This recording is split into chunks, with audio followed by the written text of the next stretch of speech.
Food bloggers, hi, how are you today? Thank you so much for tuning in to the Eat Blog Talk podcast. This is the place for food bloggers to get information and inspiration to accelerate your blog's growth and ultimately help you to achieve your freedom, whether that's financial, personal, or professional. I'm Megan Porta, and I've been a food blogger for over 12 years. I understand how isolating food blogging can be at times. I'm on a mission to motivate, inspire, and most importantly, let each and every food blogger, including you, know that you are heard and supported. Have you ever considered self-publishing a book or a cookbook? If so, and even if you haven't, you've got to listen to this episode, because if you haven't, you will be convinced by the end that this is a project you should dive into.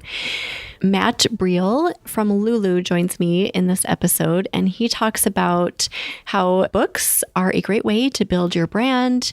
Not only can they provide an extra way for people to consume your content, but they can also provide you with more business opportunities, which we'll get into inside the episode. Toward the end of the episode, he digs more into what Lulu is and what Lulu Direct is, and how food bloggers can utilize these tools to get cookbooks published really quickly and really easily, and in a way that you are not having half of your profits taken away from you. I know I was really excited at the end about completing a project like this. So hopefully you find this inspiring as well, especially if you are looking to diversify your revenue and projects going into Q4 2023 and beyond. This is episode number 424, sponsored by RankIQ. Food bloggers, real quick, want to hop in to tell you about an exciting opportunity for all of you travel lovers out there. A lot of you foodies are also big on exploring our country. If you plan on exploring New York City anytime soon, this might be a great opportunity for you. And if part of your audience relates to travel, they could benefit from this as well. The New York City Borough Pass is the best way to experience the unique cultures and stories of New York City. This sightseeing pass for sustainable cultural travel provides access to a diverse roster of attractions, tours, and performing arts venues in each of the 5 boroughs of New York City. Like the Alice Austin House Museum, where you can explore the life of the LGBTQ icon, or the 250-acre New York Botanical Garden that houses over 1 million living plants, or the City Reliquary Museum with its quirky and hyperlocal New York City collections. The best part? Eat Blog Talk listeners receive a 10% off of 1, 3, 7, and 90-day options with the code EATBLOGNYC, so you can choose the perfect duration for your adventure in the city. What are you waiting for? Get your New York City Borough Pass today and discover the beauty of the people and places that make New York City one of the world's most vibrant and exciting destinations. Go to nycboroughpass.com to get yours now. nycboroughpass.com. Use code EATBLOGNYC. Commonly described as equal parts loud music, Disney culture, tattoos, and book nerd, Matt Briel is an entrepreneur and the vice president of marketing and communications at Lulu.com. After more than 15 years leading sales and marketing teams in the media and publishing spaces, he has developed a unique passion for helping creators become more successful by leveraging books as a catalyst for opportunities and sustainable revenue. Matt, thank you so much for joining me. How are you today? I'm doing great. Thank you for having me, Megan. Good. We're going to talk about publishing a book to grow your business and do many other things for your business, hopefully. But first, we want to hear if you have a fun fact. Fun is probably a different definition for everybody, but a fun fact about me is that I love the actual process of starting a business and creating something. So the physical and creative act of starting a business from beginning, ideation, genesis, however you want to refer to it. To me, that is the most exciting thing in the world, is to to start a business and create something. And then, all the things that transpire after that are, I kind of lose a little bit of my love there. But I just love being involved in starting things, starting businesses and creative projects and endeavors. So I created my first company or business when I was in high school. It was a skateboard company, and that's how I made, I didn't necessarily work regular jobs. Sometimes I did, but, I had my own skateboard company that my father helped me with. And my father was an entrepreneur, so that helped. And I've had lots of other businesses along the way. And then the same for my kids. Like, I really push them to they're all creative. So I'm really lucky. They all paint and draw and do fun things. But I just love the process of creating and starting businesses. I've been encouraging. So I have a son who's 13 and he just like, I can see he has that entrepreneurial Hmm. gene, that spirit. And so I encourage him, but I don't want to push it because then I feel like he's just going to have a block to it. Like, no, I'm not going to do it because you tell me to. So I'm trying to be, I don't know, like writing that balance between encouraging and pushing. Do you know what I mean? It's really hard. Yeah. So I have twins that are turning 13 Ah, next month, actually. okay. And they're both, again, very creative into painting. Their big thing right now, which is really fun, is they're really into graffiti and they're very good at it. So my garage obviously is covered in Oh, graffiti. that's I can't let them awesome. out. But the way that I get around some of what you just said with them in general, but also with that, is that I kind of try to just show them the benefits or the results of it. Like they're at that age where they really want money or they want new shoes or so, it's more less pushing them to be entrepreneurial and do the things that you should do as an entrepreneur and more about like, hey, these are the benefits or the results if you have fun doing this. And Yeah. I think that that's really helped because you're right. I always thought that I would be the cool dad because I'm covered in tattoos and things like that, and that they would want to do whatever I wanted them to do. But it's the exact opposite. You're right. So you can't Yeah. push too hard. My son is so strong-willed, so I literally can't say anything that he'll agree with. Like I could say, "Let's go to Disney World tomorrow," and he'd be like total opposite. So we have to like play mind games with him a little bit. I will go to Disney World tomorrow with you anytime. All right, sweet. Hopping on a plane. Okay, so Matt, you are, I hope I get this right, but you're the Vice President of Marketing and Communications at Lulu, correct? On a good day, yes. On a good day. Okay. So we're going to get into what Lulu is in a little bit. But first, let's talk about kind of books in general and how they can help to build food bloggers' big businesses, really. So, what would you say? How are books a great way to build a brand? Because we all have these brands. Yeah, absolutely. And this is my favorite topic. So this is an easy one. It's actually a pretty long list, but I'll just stick to a couple of the most beneficial ones and the ones I think your audience will benefit from. And there's several things that a book can do for you. So, increasing visibility of your brand, that's an easy one. Having a book out there with your name or your brand name on it, that's a pretty obvious one. But what a lot of people don't think about is the amount of credibility and authority that brings to you and your brand, having literally written or wrote the book on that particular subject or genre. I think a lot of people have already heard it a lot, but books are the new business card is a thing that gets thrown around a lot these days on LinkedIn and some other places. But it's true. Like, having a book is much better than handing somebody a business card or saying, hey, I'm good at this, or I do this, or you should follow me because of this. If you've literally got a book in your hand that you wrote, that's a much better intro or segue. Books are really great for, especially in the arena of food blogging and some of the other blogging verticals, for monetizing your content. For a lot of people who have not sort of tackled that yet, it's one of the easiest ways to monetize your content. And you've already got written content as a blogger. So it's a really easy transition. Many others struggle with how to productize what they're doing. Like they don't know how to make a product out of what they're doing. They might have a really great blog and a newsletter subscriber list of, however many people, but no tangible product yet. And they're struggling to figure that out. So books are also a great way to do that.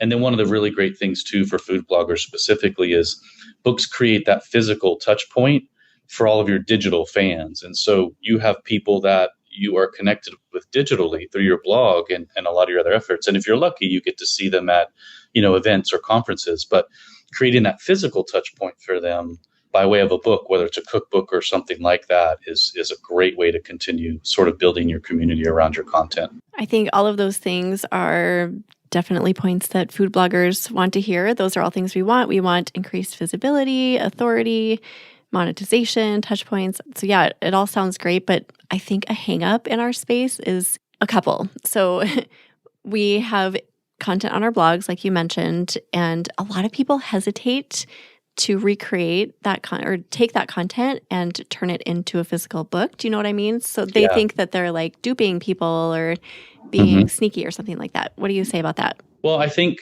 it's not just in the genre of food blogging, but I can see where that might be a prevalent one. I don't think there's any real validity to that though, because you could actually apply that to a lot of other areas or, just about any industry or genre. You're going to have people who are out there trying to lead the charge, and they do feel some of that either imposter syndrome or just, again, like you said, that idea that you feel like you might be duping somebody.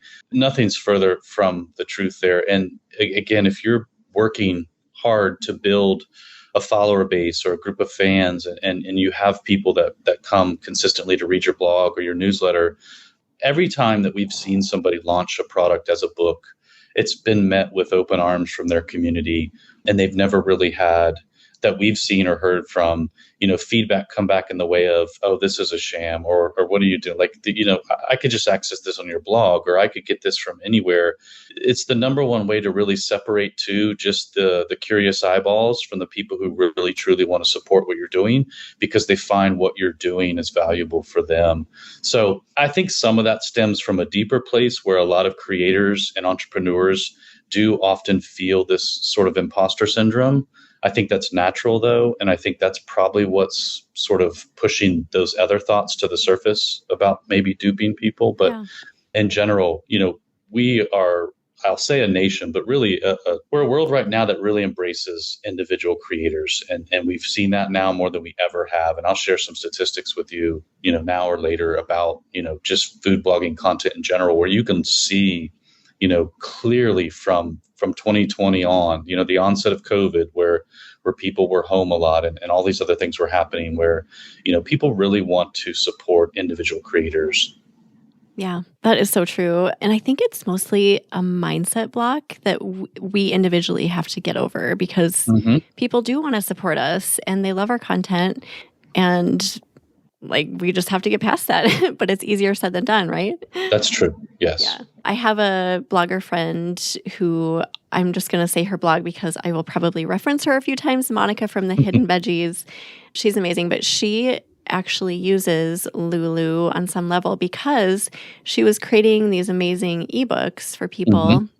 And people were like, well, I kind of want a physical book. And mostly content from her blog. I think she does have some exclusive recipes, but yeah, it's mostly just taken from her blog and transferred to the ebook. And as an experiment, she started creating the physical books, and they do really well. She was shocked that she sells quite a few of them. So I think this is something to experiment with if you're a content creator, really. Yeah. And again, back to what we were talking about earlier, yes, of course, a lot of this content is going to exist on your blog or your podcast or whatever your medium of choice is. But, for food bloggers specifically, of course, somebody can go back and open their laptop or their phone and pull up your blog and then access that recipe or that article they remember that you posted 6 months ago. But all of that sounds complicated already coming out of my mouth. What if they could just pull your book off their shelf in their kitchen or their living room and flip right to that page? So forget about, the supporting of indie creators or the other. From a sheer practicality sense, just having that immediate physical touch point and access to that information is valuable to a lot of people who are considered your fans. Yeah, that's so true. People like having that physical thing in their hands to look at, especially when it comes to cookbooks, I think. So what are your thoughts about traditionally publishing a cookbook versus self-publishing? My thoughts will be mixed, obviously. And clearly, of course, the caveat here is that I work for a self-publishing company and I believe in it wholeheartedly. But, traditional publishing in general, whether it's for, the food genre, whether that's health, wellness, nutrition, or cooking, has generally not been that nice to those creators over the years. And what I mean by that is we talk to people all the time, and we know people who've had traditional book contracts for their cookbooks or their food-based or food parallel books. And typically what happens is what you get back from your publisher is not what you turned into them, to put it bluntly. More times than not, the cover's completely different. A lot of the wording has changed. The formatting has changed. Some of the integrity of the work that you've created has obviously then changed. From a financial standpoint, it's definitely not what it used to be. And even back in the heydays of publishing, cookbook creators and or food related content creators, they didn't get those huge advance payouts like, fiction writers did or other people. So these days, your advance is small, probably won't advance out of it. It's just not a very easy scenario for the average content creator to pursue. And it's really just I'd say an unnecessary path these days. Mm. Self-publishing sort of takes down all those barriers to entry, but more importantly, it just gives you total control. And that's the biggest thing these days, is if you're a content creator, a food blogger, you're trying to build that audience, and hopefully you're doing a good job of it. But when you hand that control over to somebody else, whether that's creative control or control over your sales channels or any of those other aspects of your business, you're basically taking a negative step. You're going backwards 2 steps from the work you've been doing to build that audience to sustain yourself long term. So, I would push self-publishing over traditional publishing any day. And I love to have those conversations with people. But when you start doing the math and you start thinking about the long-term sustainability of what you're doing, especially if your goals are to do this long-term, it's not a good avenue to pursue. I know a lot of food bloggers who have self-published very successfully, like sold so many copies. And like you said, they've had complete control over their content. Everything looks exactly the way they want it. So I don't know. I have traditionally published. It was not my favorite experience in my lifetime. If I published again, it would definitely be self-publishing. I will say, there is an opportunity there with traditional publishing. If your sole goal for that particular project is you just want to get your name out there in a way that you might not be able to do so quickly through your own methods, and you're offered a very appealing and lucrative contract, and and you've paid very close attention to the contracts and you retain most of the rights, it's not necessarily a bad thing. But those are few and far between these days.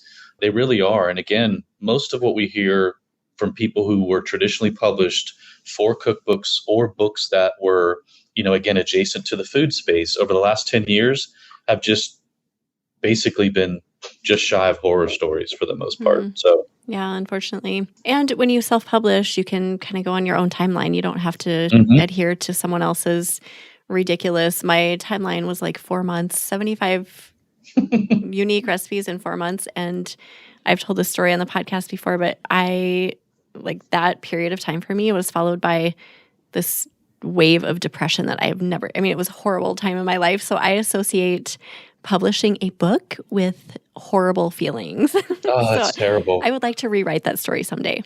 Yeah. And honestly, just that alone, like hearing you say 75 unique recipes in such a short period of time, like the first thing I think is burnout. Yeah, right. It's just, that's terrible. But I promise you, it's, being able to go at your own pace and like you said, you sort of retain all that creative control. It's a much different experience. And when you combine that with all of the technology that exists now for being able to sell direct, print on demand, even using artificial intelligence, using ChatGPT to help with certain things, man, it's a completely different ballgame now. Hey, food bloggers. Whether you are a foodie podcaster or just a food blogger who doesn't yet have a podcast, you might be looking to spice up your social media account with unique and exciting content. If you want that secret edge that makes you stand out in your niche, I might have the answer for you. Katarina from Creators Abroad can help you streamline your podcasting and or social media endeavors with audio editing, video editing, or social media strategies. She specializes in working with food bloggers, tailoring her content creation packages to their needs. Whether you want to explore something new, like creating a gripping podcast, or if you want to refresh your social media strategies by creating scroll-stopping video content for platforms like Instagram, TikTok, and YouTube, she has got you covered. If this sounds intriguing, get in touch with Katarina. Receive a 10% discount off your first purchase by using the code EBT101. Offer lasts until September 1st, 2023. Go to eatblogtalk.com/resources to get more information about Katarina's services. Again, eatblogtalk.com/resources and click on Katarina's link. Now let's get back to the episode.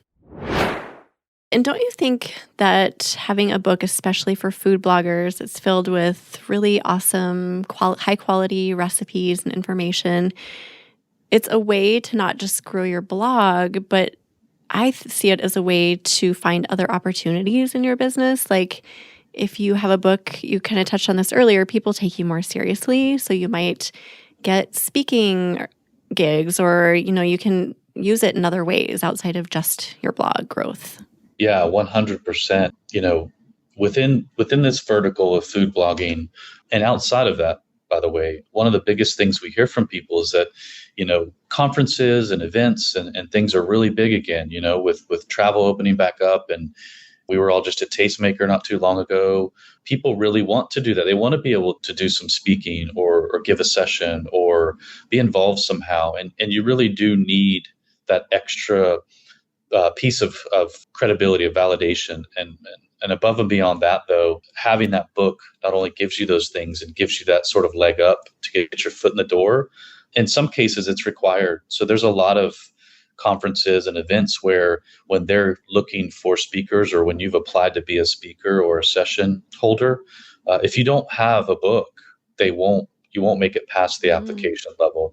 And it doesn't matter these days if it's traditionally published or self-published, but if you don't have a book, you're not going to make it past the front door. That goes for podcast guesting as well. Like if you want a spot on some of the bigger podcasts, I think like having a book is credibility there as well.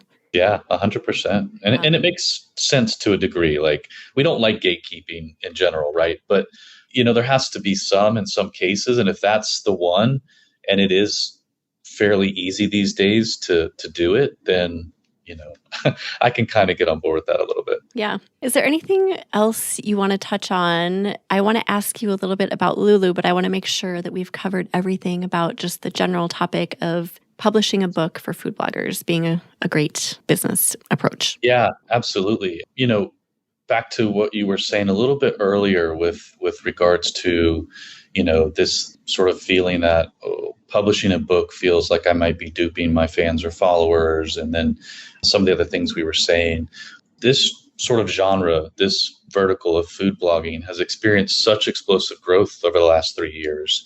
And so that's good and bad, mostly good. And it should serve as kind of a benchmark or not even a benchmark. I'd say a green flag being raised out there for all of your listeners and people who are food bloggers, that there is an appetite for this content, especially in printed form. It's a proven, our numbers alone, from 2019 to 2020, the end of 2020, there was a 200% increase in the amount of books that came through Lulu to be published that were labeled either cookbooks or food and nutrition related books, which is massive. Like we've never seen a jump like that.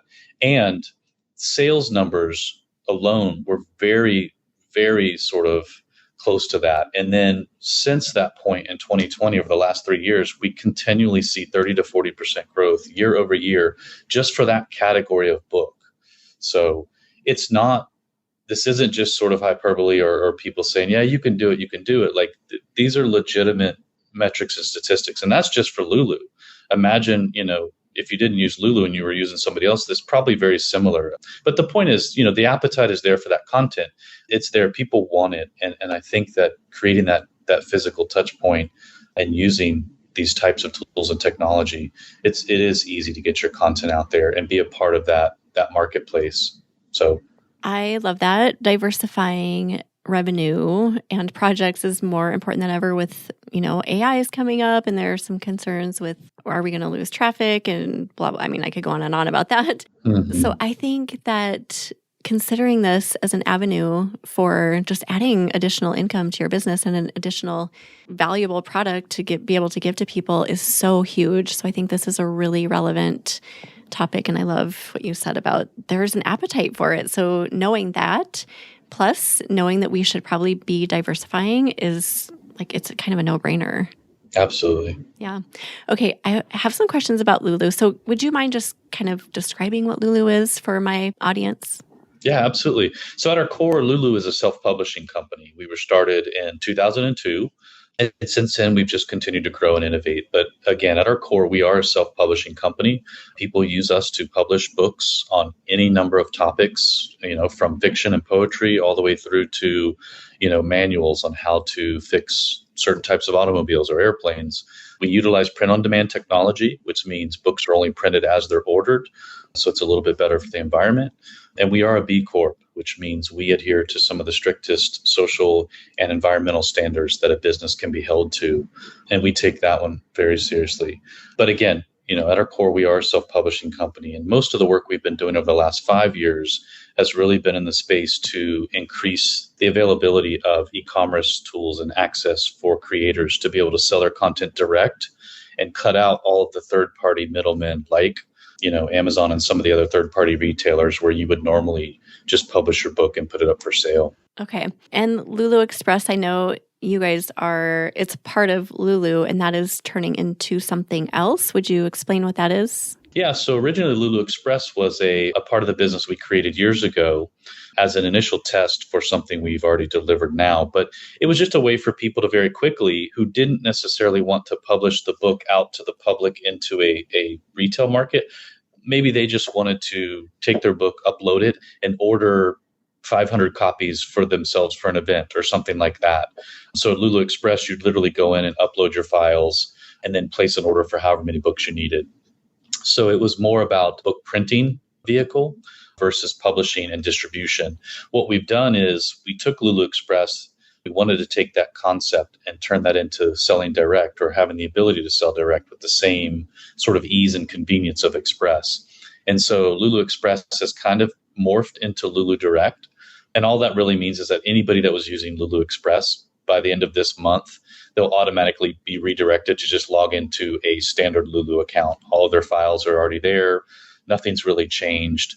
It's going to look primarily the same, but now they'll also have access to all of the tools needed to sell direct, all of the tools needed if they wanted to sell on Amazon or some of those other marketplaces, which we can facilitate. So yeah, it just kind of turned into Lulu Direct. And then for Lulu Direct, what integrations are there as far as like getting sales?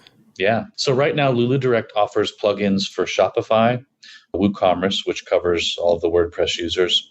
We will be pushing out integrations for Wix, Zapier, and a few other e-commerce platforms over the next 6 months. And then we also have a direct open source print API. So for those that have a little bit of developer knowledge or access to a developer or are just very technically inclined, you can actually just take your existing website and connect to our print network directly using that print API. The benefits to using Lulu Direct or API and kind of how that works is basically what that means is every time somebody bought one of your books from you on your site, whether you're using Shopify or WordPress or whatever, that order data just gets transmitted to us directly on the back end, and we print and ship that book out for you. So you're not doing the packing and the shipping or any of that. It's all automated behind the scenes through us. And the best part about this is we white label all of that. So you can upload whatever you want your package data to say. So it could be coming from, Eat Blog Talk, not Lulu. And that helps people really sort of continue to grow their brand and awareness of their brand so that their customers are receiving their cookbooks or whatever book it might be from them, not from Lulu necessarily. Okay. So why would someone pick Lulu or Lulu Direct over Amazon? That's a great question. And that's the main one we get asked all the time. And the number one answer for that, or the most valuable answer, is that using Lulu Direct or just selling direct in general, but hopefully using Lulu Direct, you keep all of your customer data. And that is the most important thing that you could possess as a brand owner, as an entrepreneur, as a creator, is that customer data, because that's how you'll continue to grow and build your business and your revenue streams. When you use a third-party retailer like Amazon or anybody else for that matter, they keep all that customer data, and that's their real business. So you might have already had a book on Amazon and sold, whatever amount, let's say 10,000 copies over the last few years. That's great. Chances are you probably pushed most of the people to Amazon to buy the book, so it's not like they generated a lot of traffic for you. And on top of that, you have zero knowledge of who those 10,000 buyers are. None. And so when your next book comes out, which hopefully it does, you don't have that list of 10,000 buyers to go out to and remarket and say, hey, hopefully you love my first one. I've got another one dropping soon. You don't have any of that data. And so the most valuable thing you gain by using Lulu Direct is your customer data. Secondarily, obviously, you keep all of your profits instead of splitting them with Amazon. Do you know that I have no idea what the Amazon split profit split is. Is it high for Amazon or? It's rough. I actually It's just rough. made a post on LinkedIn the other day where I broke this down, and obviously it's caused a little bit of controversy with Uh-oh. some people. I mean, there's a lot of people who really just think Amazon is the bee's knees for them, and it might be, but chances are it's not. So I'll give you the same breakdown. If you had written, a small cookbook, let's say we'll use the size that I used for the example, which is a 6x9, 100 pages, and you set the price at $15.99 for retail. If you sell that book on Amazon at $15.99, what you're going to walk away with after Amazon takes their distribution and manufacturing cuts, you're going to walk away with $7.44 of that $15.99 and zero customer data. If you sell it direct to your customers using Lulu Direct, what you're going to walk away with in profit is $11.19 and all of the customer data from that transaction. So you're going to make, about $5 more off the book, and you're going to keep that customer data so you can remarket to them and build that audience that you're working to build. So their cut is not insignificant by any means. And in that example, what Amazon walks away with is $6.40 in distribution fees, which I'm putting in air quotes, but you can't see that. And then obviously the cost to manufacture and ship the book. Okay. From what I've heard, Lulu Express, now Lulu Direct, is super easy to use as well. Do you hear that from your customers a lot? Most of the time. I don't want to get on here and just paint this too good to be true picture. It is obviously too good to be true in some cases. So you have to, mainly when it comes to book covers, right? The old adage, can't judge a book by its cover, is completely false. So if you're not design oriented, you definitely want to get some help with that book cover. And so there can be a few little things where, again, uploading a book cover might be a little bit complicated if you've not created a cover before, or if you're just, again, not artistically inclined. Get a little bit of help with that. Things like that, where it comes to making sure the interior file, so the inside of your book, is formatted in a way that's pleasing to your end user. Again, if you're not design oriented, you're definitely going to want to get a little bit of help with that.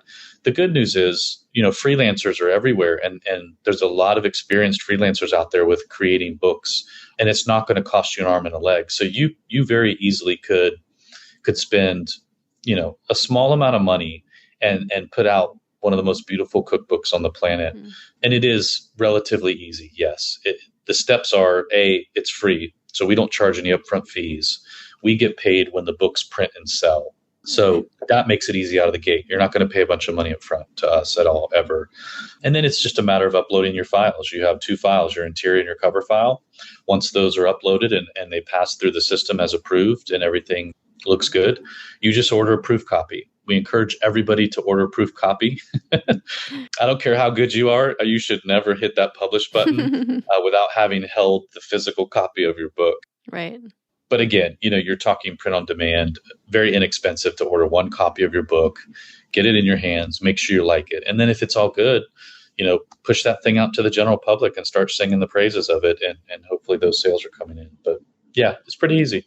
I'm sold. I'm like, my wheels are turning now. Like, what can I create tomorrow? Everything. Yeah. What would you say to the question, just like, this is too overwhelming? How do I even get started with something like this? Yeah. And again, I don't want to come on and paint a picture like this is just snap your fingers and it's done. It can be very overwhelming, especially, again, for people who are still trying to tackle the idea of monetization or productization. This is all new and foreign, and it can get overwhelming very quickly.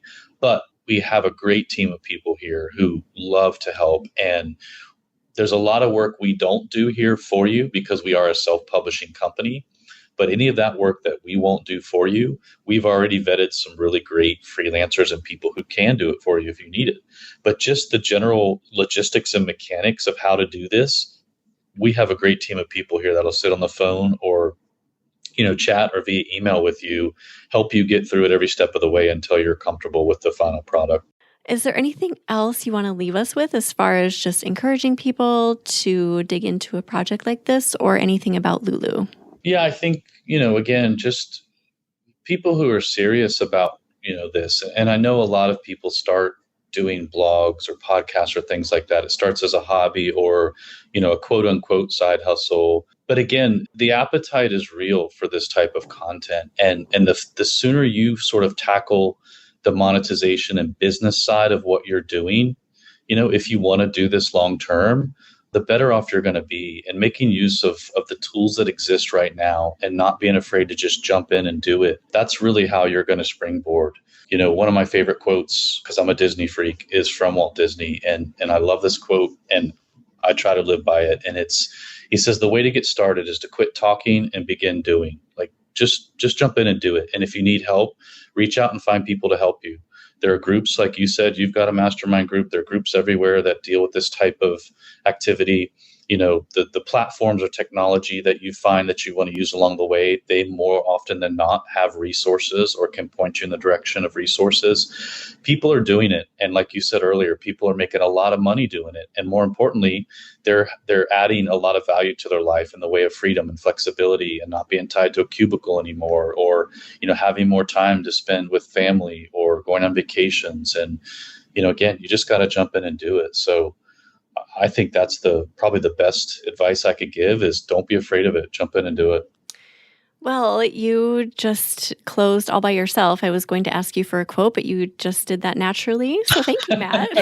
Sorry. You saved me some work. No, that was amazing. That was an awesome way to end. So thank you for all of this. We really appreciate all the value you shared here today. Thanks for having me, Megan. It was fun. Yeah, this was fun.